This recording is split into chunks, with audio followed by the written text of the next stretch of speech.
मेरी जेठानी अपने मायके गई तो जेठ जी की देखभाल मेरे ऊपर छूट गई। हम दोनों उस रात अकेले थे घर में। तो क्या हुआ दोस्तों, मेरा नाम पूजा है, मेरी उम्र 24 साल है और फिगर की बात क्या करूं, एकदम आकर्षक, देखने में बहुत खूबसूरत हूं। मेरे अभी बच्चे नहीं है तो पति बाहर काम के सिलसिले में गए हुए थे। वैसे तो मैं देखने में बहुत ही खूबसूरत दिखती थी, लेकिन फिर भी मैं उतनी सजने संवरने पर ध्यान नहीं देती थी। मैं और मेरे पति, मेरे जेठ जी रमेश और उनकी पत्नी रिया के साथ हम लोग सब यहाँ पटना में ही रहते हैं। मेरे पति काम के सिलसिले में बहुत बार घर से बाहर ही रहते हैं, लेकिन फोन पर घंटों बात करते हैं। दिन का तो समय तो मैं अपने जेठानी रिया और उनके बच्चों के साथ बिता लेती हूँ, पर रात को जल्दी नींद नहीं आती क्योंकि पति साथ नहीं होते। तो उसका क्या क्या करूँ। कभी कभी तो मन करता है कि काश मेरे पति मुझे भी अपने साथ ले जाते, क्योंकि रात को जेठ जी के कमरे से बहुत ही अजीब आवाजें आती हैं। एक बार की बात है, जब मेरी कमर में दर्द हो रहा था तो मेरे जेठ जी का बड़ा बेटा मोहित बोला, चाची जी आपकी मालिश करने की जरूरत है। तो मैं बोली तू कर देगा मेरी मालिश। वो मान गया और उसने तेल से मालिश करनी शुरू कर दी, जिससे कि मुझे बहुत ही आराम मिल रहा था। एक दिन अचानक मेरे जेठानी को मायके जाना पड़ा क्योंकि उसकी माँ की तबीयत ठीक नहीं थी। उन्होंने मुझे कहा, मैं तेरे जेठ जी को फोन पर बता दूंगी सब कुछ, तू बस घर का ख्याल रखना और उनको खाना खिला देना। रात में कहकर वह बस से निकल गई। रात को मेरे जेठ जी जब घर पर आए तो मैं कुछ काम कर रही थी। उन्होंने मुझे नोटिस नहीं किया और सीधे रूम में से नहाने चले गए। कुछ देर के बाद जेठ जी की आवाज आई, रिया जरा तौलिया देना। तब मैं समझ गई कि जेठ जी को शायद पता नहीं चला कि उनकी पत्नी रिया मायके गई हुई है। तो मैं खुद फटाफट उनका तौलिया लेकर पहुंच गई और मैंने जैसे ही दरवाजा खटखटाया, जेठ जी ने अचानक मुझे अपनी बीवी समझकर और मुझे ऊपर शावर से पानी गिर रहा था, मैं उनका हाथ छुड़ाने की कोशिश करने लगी थी तो मैं शावर के पानी से पूरी तरह से गीली हो गई। मुझे बहुत शर्म आ रही थी। उन्होंने जैसे ही मेरी आवाज सुनी तुरंत मुझे अपनी तरफ घुमाया और मेरा चेहरा देखा। मैं भागकर बाहर आ गई। बाहर आते ही मेरा दिल जोर जोर से धड़कने लगा। मैंने तुरंत अपने कपड़े चेंज किए और मेज पर खाना रखकर अपने कमरे में चली गई। जेठ जी नहाकर बाहर आए और डाइनिंग टेबल के पास रिया रिया चिल्लाने लगे।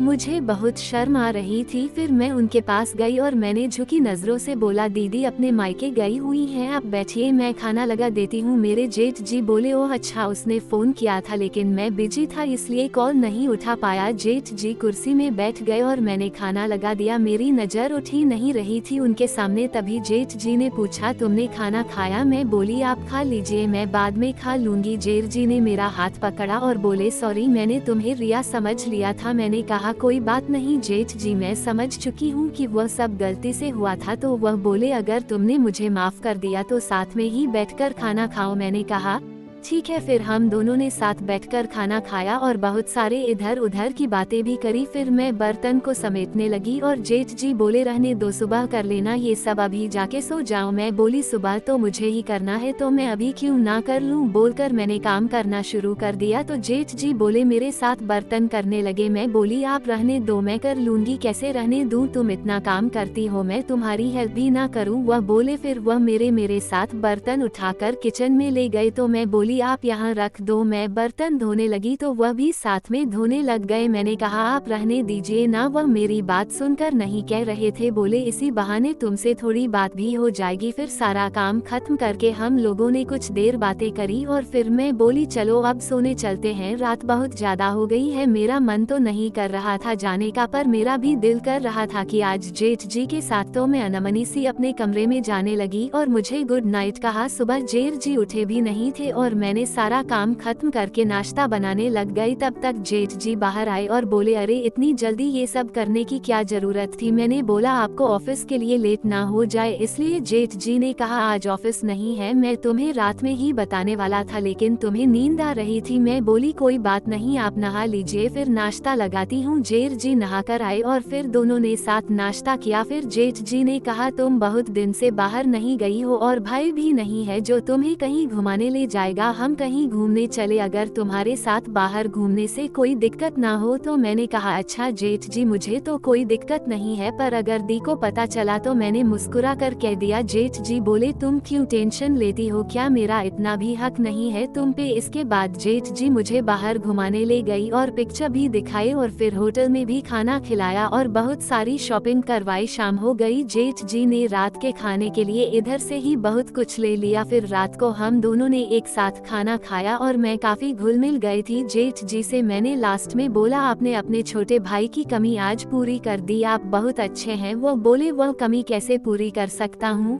वह मेरे बस में नहीं है। मैं शर्मा गई और बोली, आप भी ना। जेठ जी ने थोड़ी देर बाद बोला, चलो रात हो गई है बहुत। मैं उठकर अपने कमरे में जा रही थी, तब मैं नजरें झुकाकर खड़ी रही और वह बोले, तुम चाहो तो आज सारी कमी भी मैं और भी ज्यादा पानी पानी हो गई। जेठ जी सब कुछ समझ गए। मैं सब अब कंफ्यूज थी, अपने रूम में जाऊं या नहीं। जहां जेठ जी सब कुछ समझ गए थे कि मैं क्या चाहती हूं। उसके बाद हम दोनों, जब तक जेठानी जी अपने मायके से नहीं आई तब तक ये सिलसिला चलता रहा।